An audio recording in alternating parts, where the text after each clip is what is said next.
Hey everyone! Welcome to Business English Podcast. I'm Mia.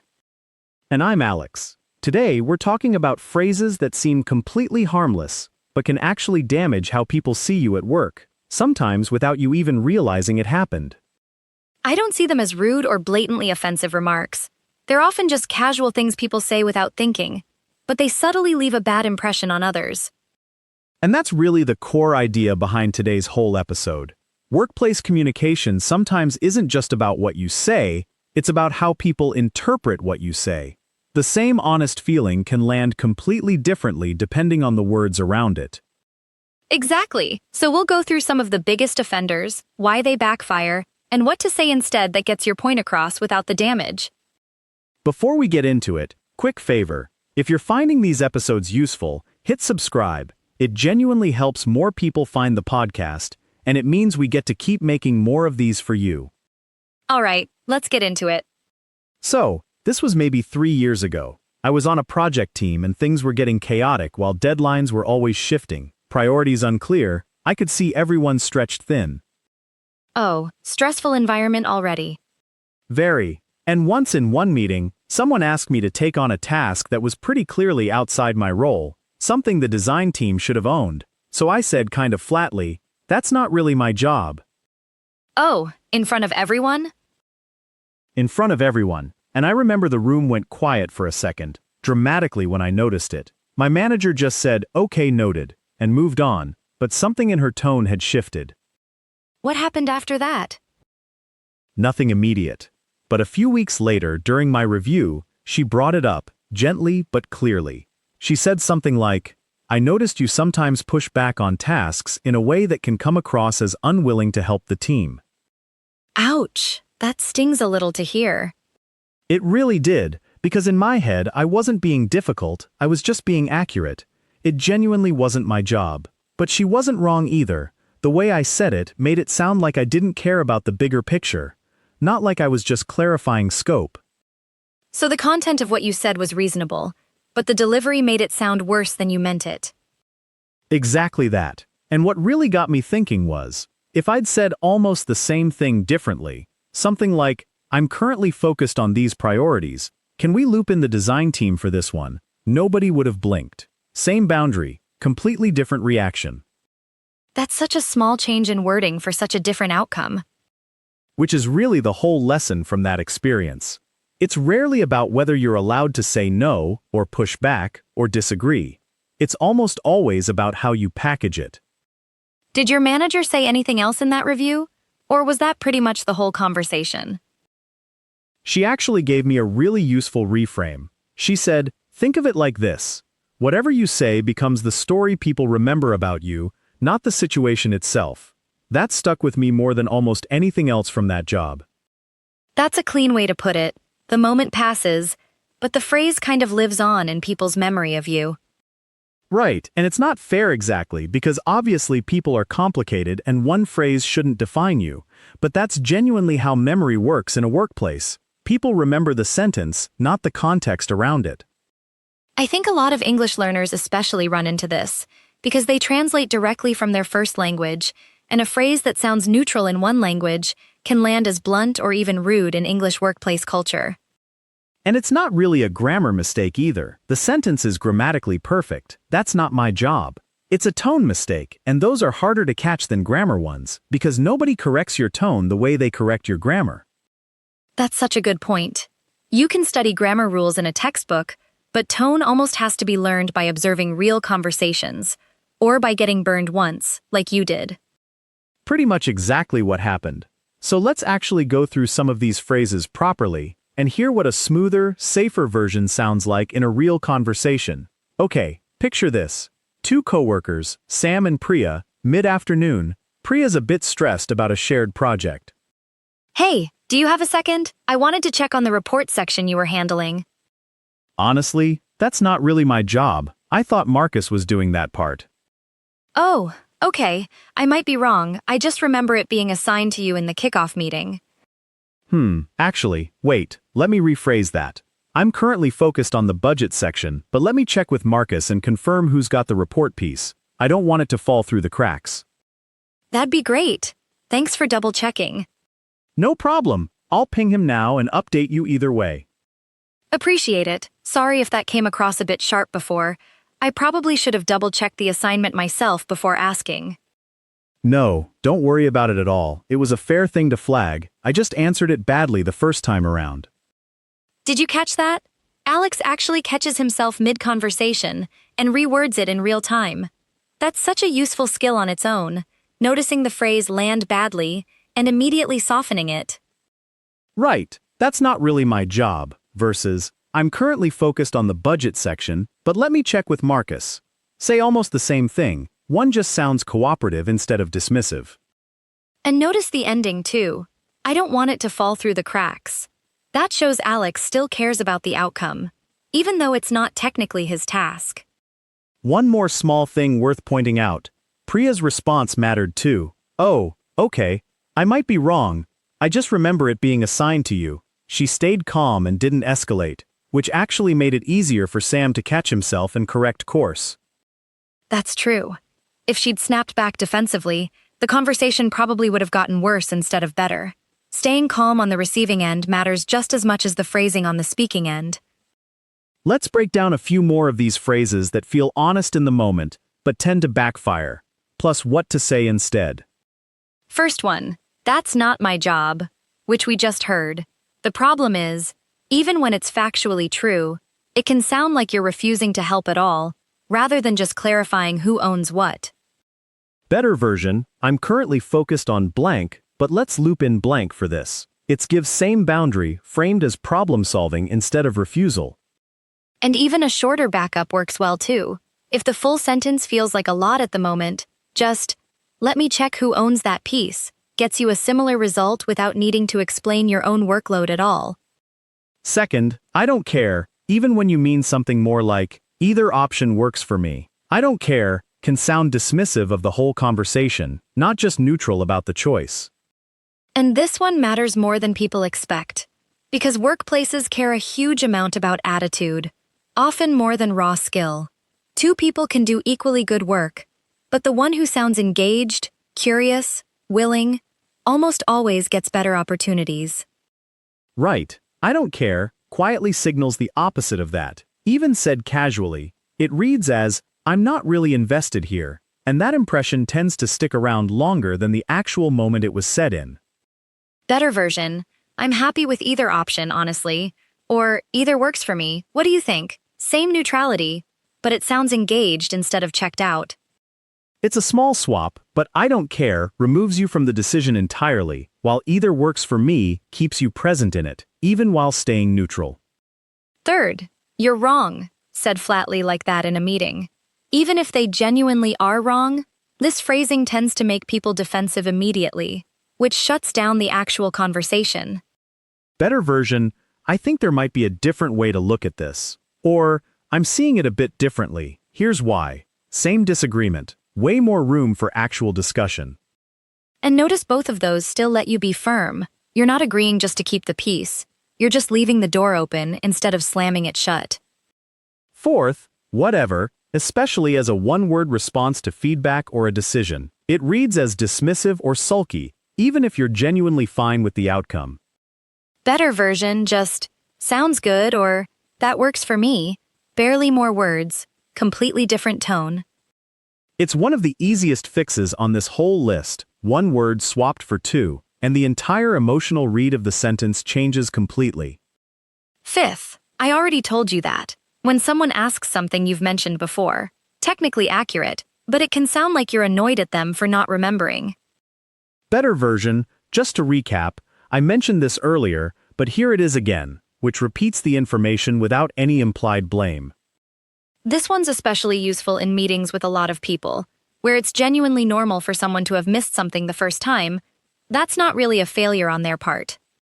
There's also a slightly friendlier version if you want to keep it very light, no worries, quick recap, followed by the information again. Removes any hint of frustration entirely. And sixth, this one's sneaky, no offense, but which almost always precedes something that is, in fact, going to be at least a little offensive. The phrase itself doesn't cancel out what follows, it just warns people it's coming. Better to just skip the phrase entirely and phrase the actual point kindly instead. I think there might be a gap in the plan.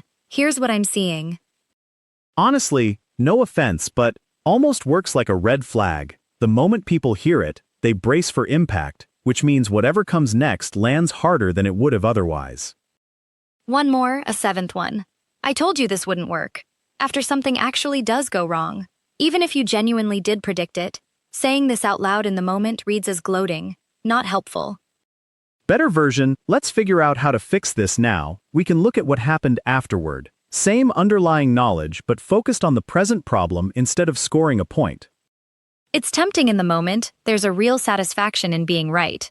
But that satisfaction almost never outweighs the damage of saying it out loud, while everyone's already stressed about the actual problem. Right, you can absolutely bring it up later, calmly, in a retrospective or a one-on-one, hey, for next time, I did flag this earlier, let's talk about how we catch that sooner. Completely different reception than blurting it out mid-crisis. Eighth, can we talk off the record? Which sounds harmless, almost friendly, but at work it can actually raise a red flag. It implies you're about to say something you wouldn't want repeated, and very little at work is truly off the record.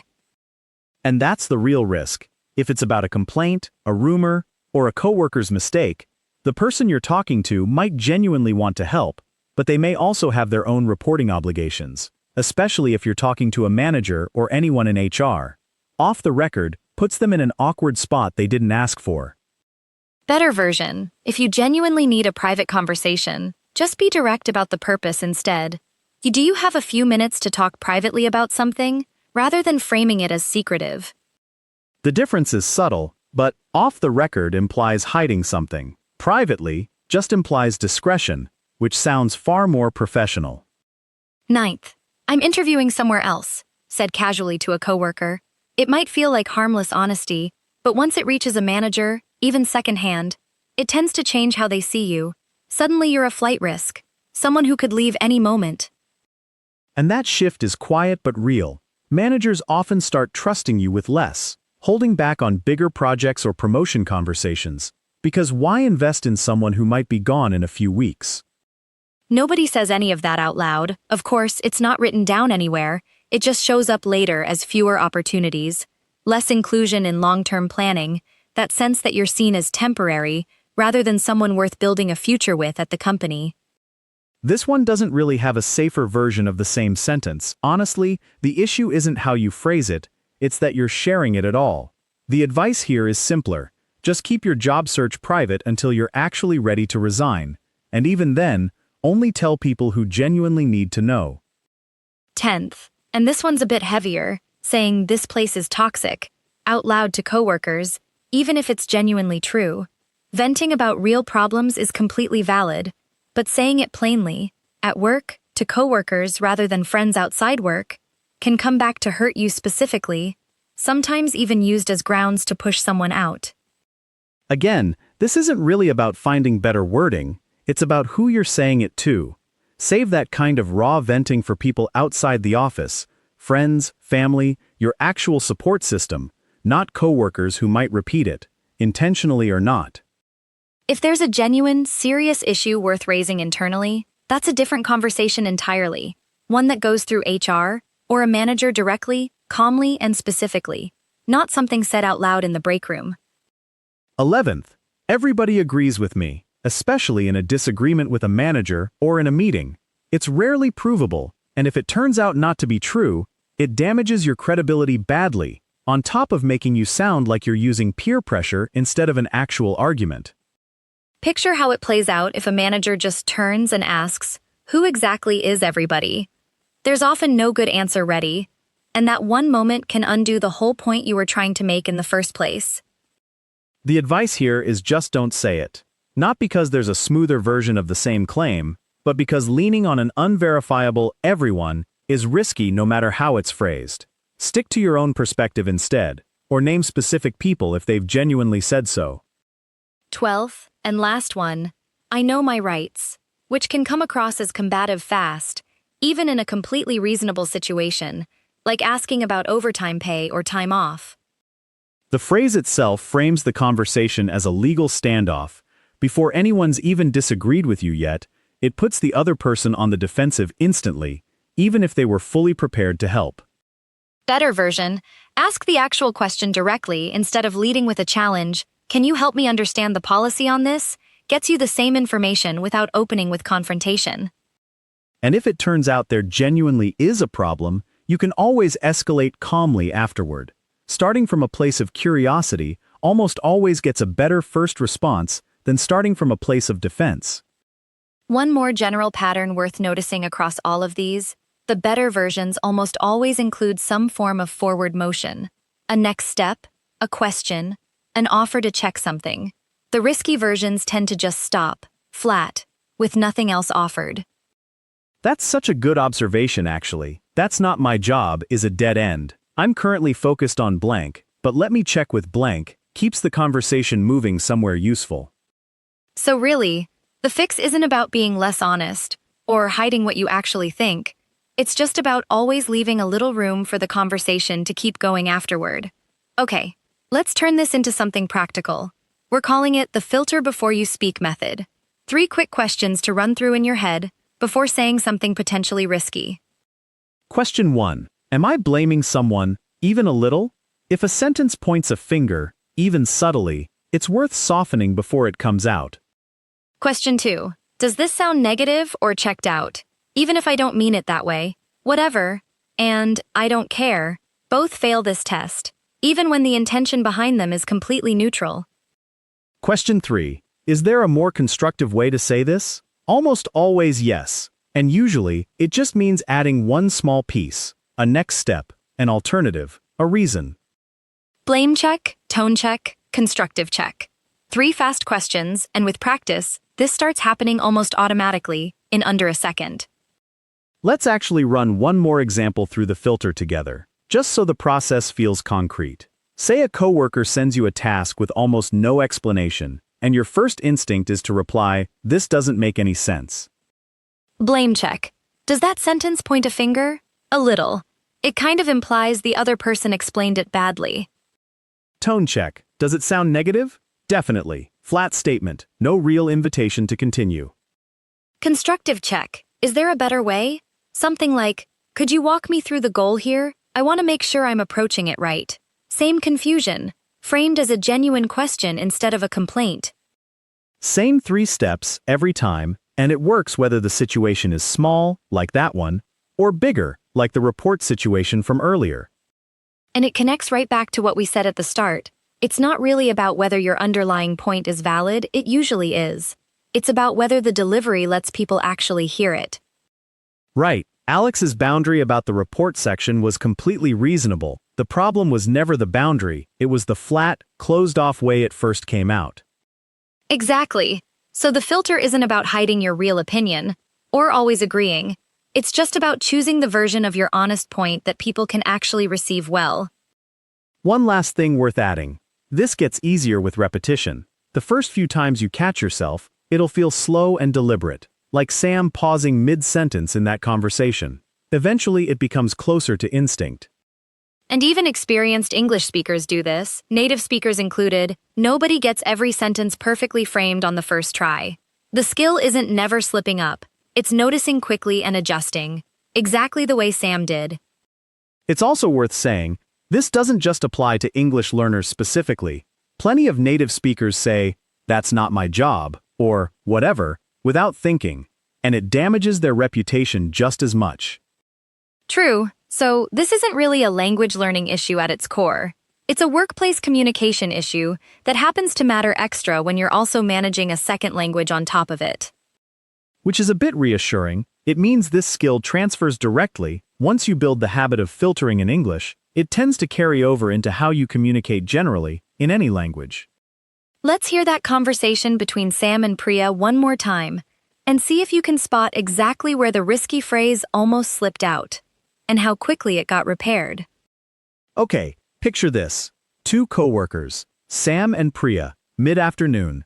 Priya's a bit stressed about a shared project. Hey, do you have a second? I wanted to check on the report section you were handling. Honestly, that's not really my job. I thought Marcus was doing that part. Oh, okay. I might be wrong. I just remember it being assigned to you in the kickoff meeting. Actually, wait, let me rephrase that. I'm currently focused on the budget section, but let me check with Marcus and confirm who's got the report piece. I don't want it to fall through the cracks. That'd be great. Thanks for double-checking. No problem. I'll ping him now and update you either way. Appreciate it. Sorry if that came across a bit sharp before. I probably should have double-checked the assignment myself before asking. No, don't worry about it at all. It was a fair thing to flag. I just answered it badly the first time around.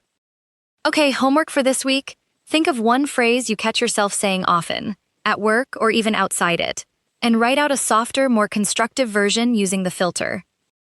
Then actually listen to yourself this week, and if you catch a risky phrase halfway out of your mouth, do exactly what Alex did in that conversation. Just pause and reword it on the spot.